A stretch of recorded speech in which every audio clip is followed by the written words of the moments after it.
Assalamualaikum warahmatullahi wabarakatuh. Nah, balik lagi di podcast kita yaitu podcast Suara Tribun. Di sini tuh tempat kita ngobrolin tentang dunia supporter sepak bola. Gua Rizky Fadlur Rahman bersama temen gue Davina bakal temenin kalian di episode kali ini. Nah ya, di episode kali ini tuh ada dua topik yang seru nih. Yang pertama tentang ultras, yaitu supporter garis keras di dunia sepak bola. Terus yang kedua itu ada bahas pemain naturalisasi yang lagi happening banget nih di dunia timnas sepak bola. Ya simak terus obrolannya. Bener banget Ki, Ultras ini itu udah punya tempat spesial di dunia sepak bola.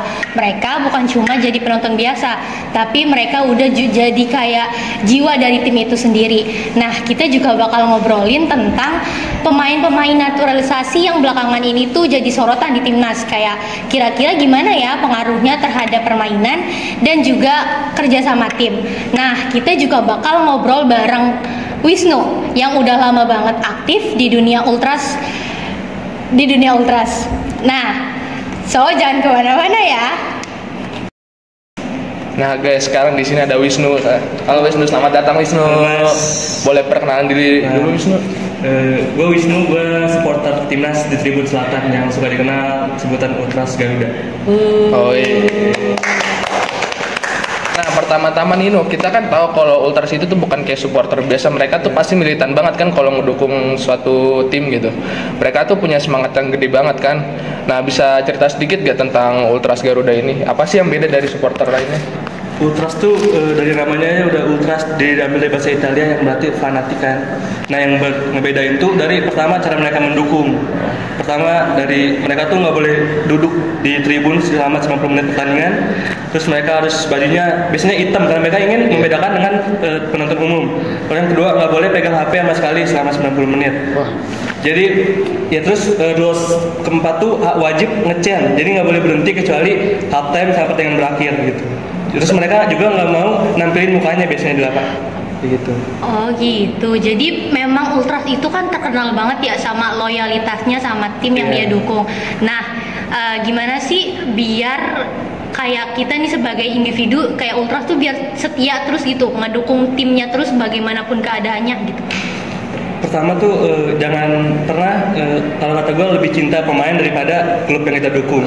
Jadi pemain kan bisa ganti setiap musim bisa pergi-pergi. Tapi kalau klub kan kita sampai mati kita harusnya nggak bisa merubah lah. Jadi sebisa mungkin walaupun itu lagi up and down kita tetap ngikutin mau pemain lagi jelek atau enggak.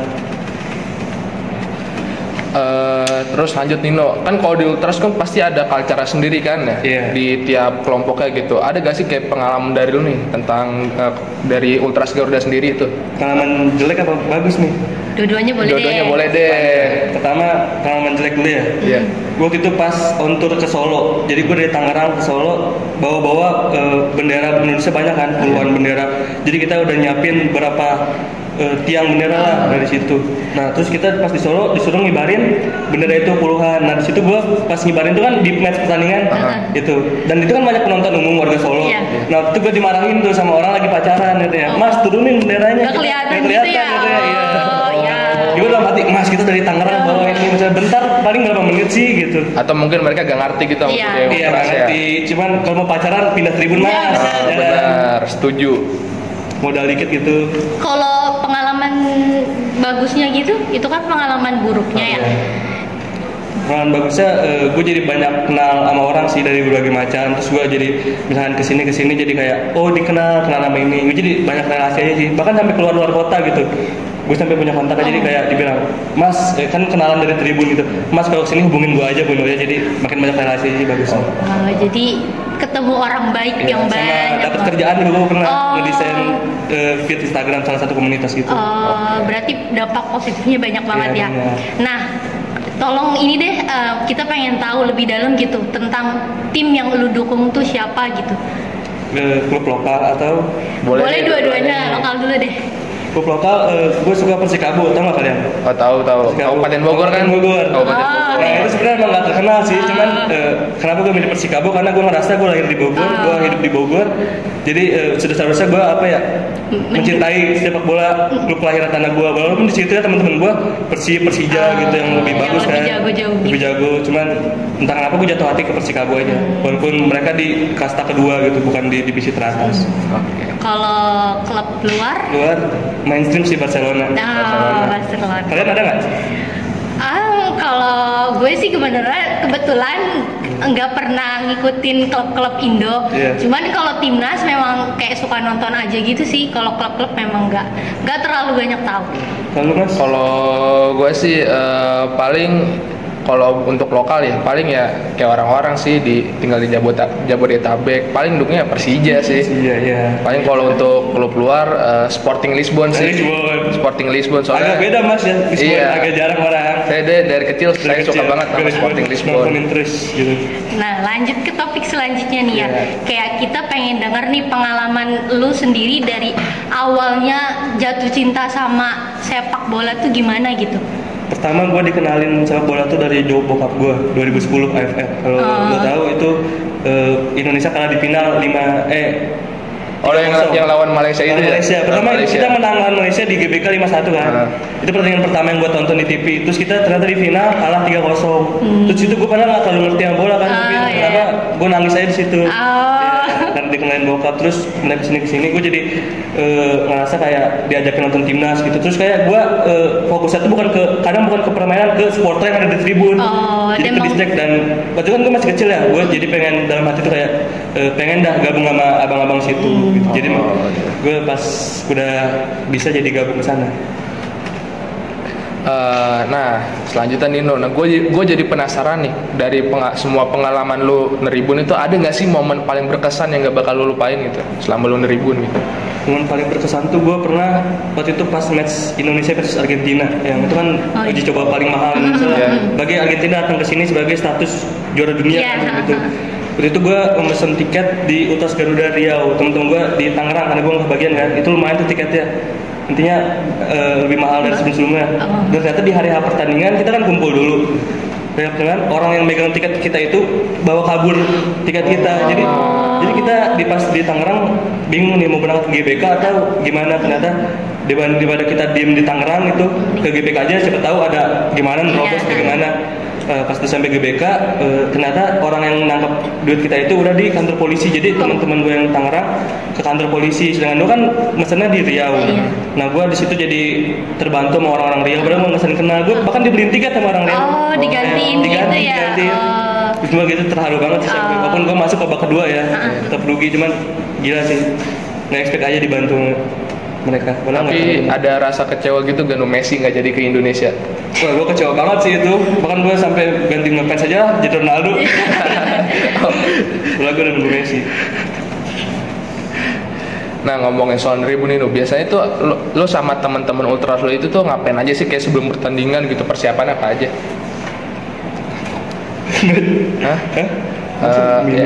Yang baik-baik aja, jangan yang positif aja deh. Positif. Pertama pasti sebelum pertandingan tuh biasanya kita ngomong dulu mau janjian di mana. Soalnya kan temen gue juga dari Bogor berangkat yang ke GBK misalkan. Nah janjian terus pertama siapin outfit sih, biar maksudnya kan kita tuh sebenarnya di ultras tuh nggak boleh pakai sendal. Jadi sepatu gitu.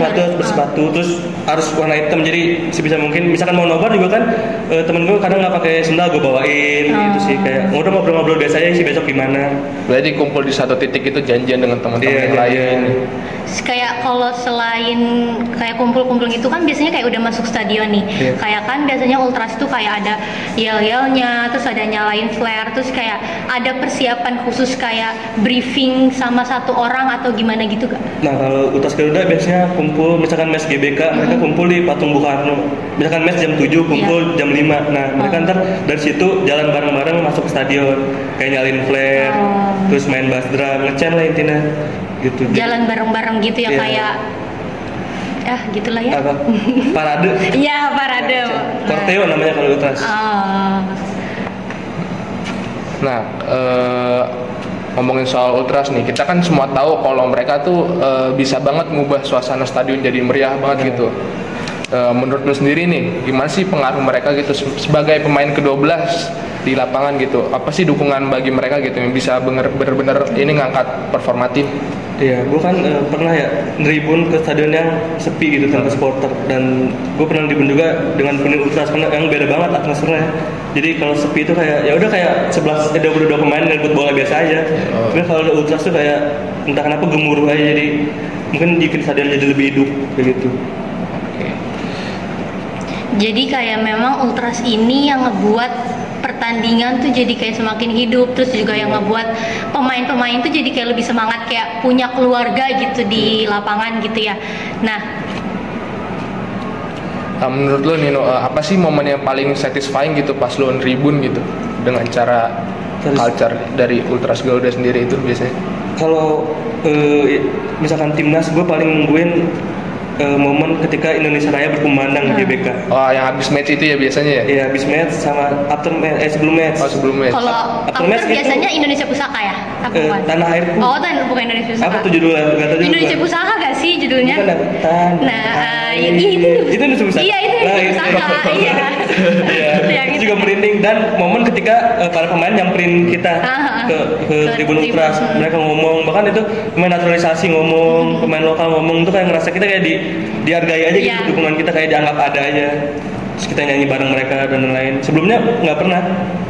Baru momen pas Sintayong kualifikasi ini aja mereka nyamperin kita terus. Berat gitu. Nah, biasanya kan kayak lu juga ngedukung tim lokal dan juga timnas. Tapi menurut lu yang paling berkesan banget tuh timnas atau klub? Gue timnas sih. Soalnya kayak entah kenapa kalau tentang berurusan dengan Indonesia tuh kayak merinding aja gitu. Kayak cinta ya. Apalagi berurusan sama Malaysia gitu. Iya. Gue benci banget sama Malaysia. Betul. Sebagai penonton biasa udah kayak kesal. Banget luka-luka yang mereka itu lah dari dulu. Karena salah satu wishlist gue bisa neribun langsung ke sana sih. Pengen membalaskan gitu ya. Walaupun ya itu taruhannya. Iya, benar juga sih. Nah, kan dari tadi lu ngomongin tentang atmosfer di sini gitu. Untuk yang bedanya di sini sama di luar tuh apa sih atmosfernya? Yang sepengetahuan lu aja biasanya. Kayak kan biasanya kalau di luar tuh, kalau sepengetahuan gue ya kayak di luar tuh kalau nonton tuh biasanya tribunnya tuh lebih dekat dari lapangan gitu gak sih? Kan kalau di sini jauh. Kayak menurut lu apakah Indonesia seharusnya sedekat itu atau gimana gitu? Jangan sih, Indonesia jangan. Jangan. Indonesia kalau ada wasit yang misalkan nggak sesuai dengan keinginan tim kita, ya takutnya penontonnya pada turun ya. Kalau luar kan emang secara regulasi dan lain-lain, bahkan kalau di luar kalau ada yang turun tuh bisa disanksi seumur hidup nggak boleh masuk stadion gitu. Indonesia kan ya regulasinya masih nggak jelas gitu, dan lebih membahayakan pemain sih, takut tiba-tiba kesel dipukul. Iya, benar. Untuk atmosfer kalau kata gue Indonesia unik aja sih. Mereka kadang Indonesia tuh punya banyak kultur. Misalkan satu tim tuh ada ultras mania gitu, dan itu satu tim bisa berantem karena cuma beda komunitas. Padahal ngedukung satu tim yang sama gitu ya. Itu masalah kita dari dulu sih, kalau gue dengar dari teman gitu. Kita tuh selalu nonjolin komunitas kita, misalkan ini Ultras Garuda misalkan Tangerang, Jakarta gitu, itu mereka masih nonjolin kedaerahan mereka gitu, belum bisa menyatu ya. Nah, dari tadi kan kita ngomongin tentang ini atmosfer dari Ultras sendiri. Nah, kita balik lagi nih ke topik Indonesia sekarang kan ada beberapa pemain naturalisasi di timnas kayak Justin Hapner, kayak Jai Itzes, Rafael Struijk, Sain Patinama. Menurut lo nih, mereka tuh bawa pengaruh besar nggak sih untuk timnas sendiri sebagai supporter nih? Banget. Lu kalau lihat timnas kita era sebelum-sebelumnya, siapa sih yang mau nonton? Kayak jelek banget mainnya. Sekarang kita bisa main di kualifikasi round ketiga, bisa seri lawan Arab, bisa seri lawan Bahrain. Padahal sebelum-sebelumnya lawan Bahrain kita 10-0 dibantai. Iya benar. Iya kan? Bener. Cuman ya untuk grassroots atau perkembangan mereka nih solusi instan aja gitu. Ya kan? Ya paling buat beberapa tahun ke depan kita bisa pakai jasa mereka kan. Iya. Secara umur juga mereka misalkan ada yang udah tua kayak Tom Haye gitu-gitu. Ya buat so far misalkan target terdekat Piala Dunia 2026, ya mereka bisa digunain dan berimpact bagus sih buat timnas. sangat membawa dampak positif, dan juga menurut gue sebagai penonton biasa juga kayak timnas Indonesia tuh berkembangnya cukup pesat ya, karena Jauh banget, kan? dulu tuh kayak mentoknya cuma di AFF aja kan. Itu pun kayak nggak pernah juara, iya, lawan Thailand kalah, lawan Vietnam kalah. Kemarin kalah. Iya, kemarin kalah. Sekarang kapan kita pesimis lawan negara Thailand? Iya. Ya kan? Jadi kayak kalau ngomongin naturalisasi lagi nih, ada gak pemain favorit lo? Nggak punya gue sebenarnya nggak terlalu seneng sama naturalisasi yang gue kayak boleh ngomong nggak ya, Justin Hapner tau nggak lu? Tahu. Oh, yang attitude-nya ya, Iya, dia tuh mendekati orang-orang. Dibilang star syndrome gitu kan. Terus mainnya kasar banget, berat aja kartu merah terus kan. Iya, benar. Ya, terus dipuja-puja sama fansnya, itu kartu merah loh. Coba pemain lokal kayak gitu pasti dipuja habis-habisan kan. Iya, tapi menurut gue juga kayaknya yang ngedukung tuh bukan kayak pendukung timnas asli, Iya. mereka cuman FOMO aja gitu sih kayaknya. Gue Mungkin baru 2 tahun terakhir Iya, baru nonton ngikutin. timnas. Bahkan kalau di tribun juga banyak yang nyorakin nama-nama pemain kayak Hapner gitu-gitu. karena- Cewek-cewek biasanya kan. Iya, pakai ya. Ya ada permainan perganti gitu. Mereka berisik, jangan suruh nyanyi nggak tahu mereka. Karena memang Yang gue dengar juga biasanya mereka tuh kita lagi ngecen untuk Ultras Garuda lagi ngecen, mereka pada suruh ini turun mas, Iya, turun mas, duduk, duduk, Mas. mas. nggak kelihatan Iya, gitu nggak ya. Main HP mulu. Ya, story Iya, gitu ya. story. Padahal yang seperti yang lu bilang itu kan untuk di tribun utara sama selatan kan Iya. harus ikutin terusnya kan. Nah kan untuk pemain naturalisasi itu kan kayak ngebawa vibe baru Nah. buat timnas ya, ya. Mereka tuh kayak kasih harapan kita buat semangat gitu ke supporter gitu. Dan itu tuh makin bikin supporter kayak Ultras Garuda gitu kayak makin solid gitu buat tribun timnas juga, ya kan bener?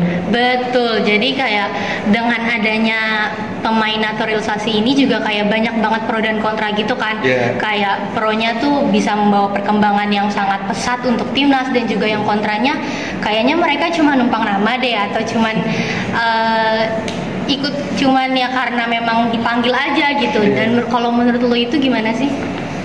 Pro kontra bagi gue, selagi mereka di lapangan main bagus, gue nggak akan ngehujat kehidupan di Pribadi. sampingnya sih. Tapi gue bakal ngehujat ketika bukan ngehujat sih, lebih ngekritik lah Oh, gitu. iya. Ketika mereka mainnya jelek di timnas Iya. gitu baru gitu. Untuk masalah di luar lapangan gue nggak peduli. Kalau kalian pro apa kontra sama naturalisasi? Kalau gue sih untuk target kita untuk mencapai Piala Dunia sih untuk sekarang masih pro, tapi untuk kayak grassrootsnya gitu mungkin kurang setuju sih. Karena memang paling masuk akal target Piala Dunia naturalisasi, kita nggak Iya. bisa nunggu bawah-bawah. Iya, betul. Kita pemain kita passing aja masih diajarin kan masih. Iya. Soalnya dari yang gue lihat-lihat ya, terus gue baca-baca di Twitter juga kualitas liga kita tuh masih di bawah banget lah dibanding dengan negara ASEAN yang lain. Nah itu dia kenapa Erick Thohir sebenarnya nggak disukain sama Ultras. Oh. Kan benar dipuja-puja kan Erick Thohir. Iya, benar-benar. Ya kan. Nah di Ultras tuh kita ngelihat bahwa liga kita tuh bobrok banget pak gitu. Dia nutupin kebobrokan memimpin liga dengan cara naturalisasi pemain-pemain. Jadi ke distract sama siapa. Iya, jadi ketutup Ya, yang ketutup. jelek-jeleknya. Ya, makanya setiap di GBK dia kan suka muter lapangan. Iya. Suka kita teriakin gitu. Sekarang orang mau dikasih applause udah bagus. Tapi menurut lo Nino, ya biasanya kan kalau after match gitu kan si Bapak Erick Thohir ini kan biasanya masuk ke ruang pemain ganti gitu. Yeah. Itu menurut pandangan sebagai supporter gimana lo?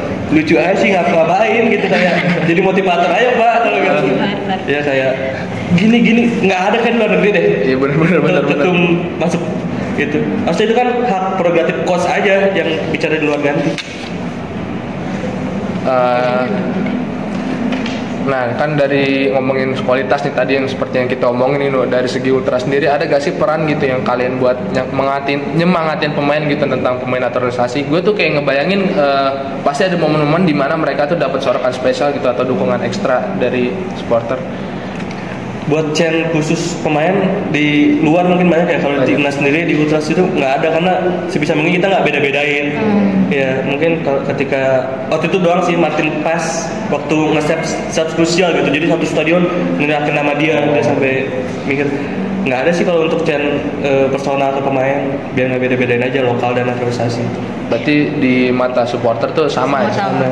Nggak tahu kalau di teman-teman lain ya ada, soalnya kan banyak kultur juga di GBK.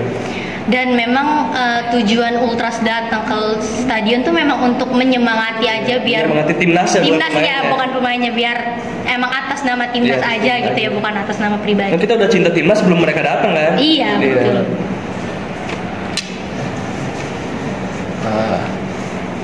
Nah kan gue pernah baca tuh kalau beberapa pemain naturalisasi itu kayak awalnya kaget gitu sama atmosfer stadion di Indonesia gitu. Katanya supporter tuh kayak super passionate gitu kan. Iya. Bahkan lebih heboh lah dari liga-liga Eropa gitu. Menurut lo Nino kayak pernah dengar cerita gitu nggak gitu mungkin dari ada orang luar yang away ke sini gitu? Waktu itu ini dengar podcast Tom Haye yang waktu gol lawan Arab. Dia tuh kan blunder dulu. Terus dia bilang dia tuh selalu diterakin sama si J. Awas di belakang ada orang. Cuman karena GBK atmosfer riuh gemuruh, dia nggak dengar ikan si J.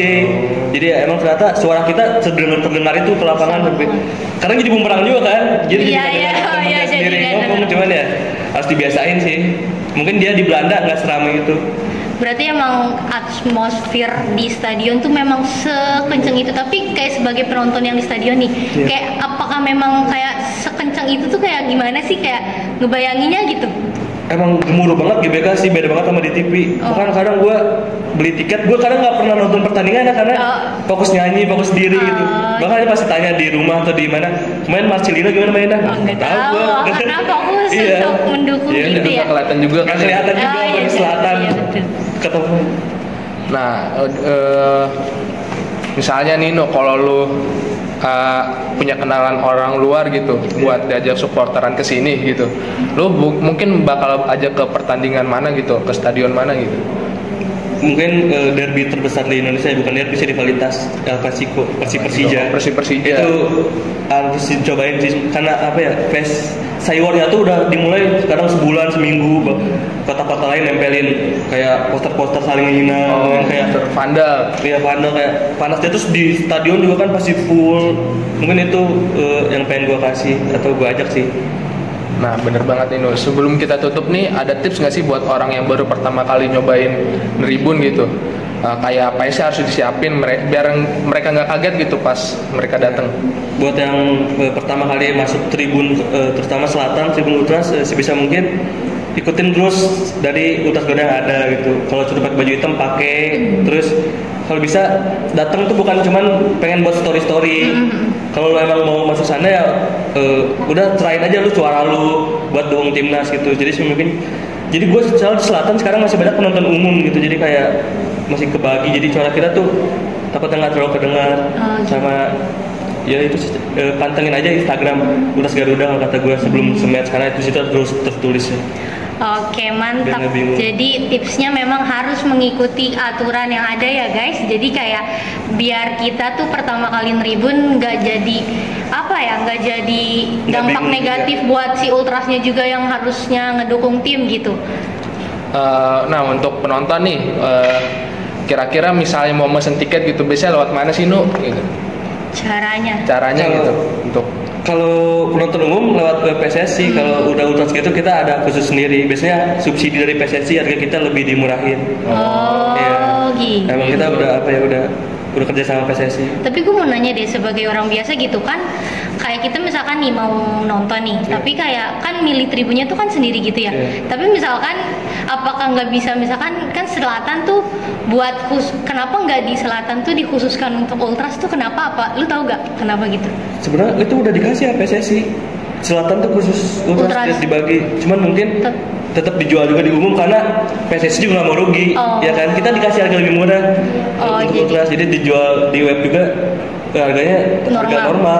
Gitu. Jadi untuk menutupi PSSI kan dari dulu emang gitu kan. Oh ya, tadi ada yang ketinggalan nih kan, kemarin pas match sama Jepang itu kan kayak nampilin yang Godzilla sama itu tuh Gundala tuh, itu tuh mereka tuh bikinnya tuh berapa lama sih Nu? Terus dari cara mereka dapetin biayanya itu gimana sih? Itu yang gua dengar matchnya tuh November kan ya? Iya, November. Mereka udah dari bulan sebelumnya udah mulai prepare bikin Terus mereka pun nggak pernah nerima donasi gitu. Itu pure uang kas dari tiket, uang kas dari penjualan merch. Cuman itu emang sebulan penuh gue respect sih sama mereka yang ngulangin waktu. Gue jilat segede itu soalnya kan lukis sendiri kan sama teman-teman LGI. Iya. Dan pas pelaksanaannya juga mereka itu saling kerja sama di situ yang sampai tarik-tarikan gitu ya kayak. Kayak kan pas saat di situ ada gak sih kayak penonton biasanya tuh kayak ada yang merasa terganggu gitu kan? Ada kok ketutupan sih. Iya. Kan di Twitter ada yang kesel katanya emang seberapa menit sih? Emang 90 menit dibanding dengan perjuangan teman-teman sebulan bikin gitu. Dan itu di repost sama akun-akun dunia kan, Gojira. Iya. Ya maksudnya itu kan kita bawa nama baik Indonesia juga, bahkan supporter Jepang, warga Jepangnya sampai respect gitu kita bikin koreo segede gitu. Malah WNI-nya yang protes. Nah, tadi kan kita ngomongin tentang atmosfer stadion di sini terus Nino. Nah, lu kalau ada rezeki gitu berandai-andai lah gitu. Iya, amin. Misalnya lu mau nonton di stadion mana sih atau di match mana gitu? Gue pengen ke Turki.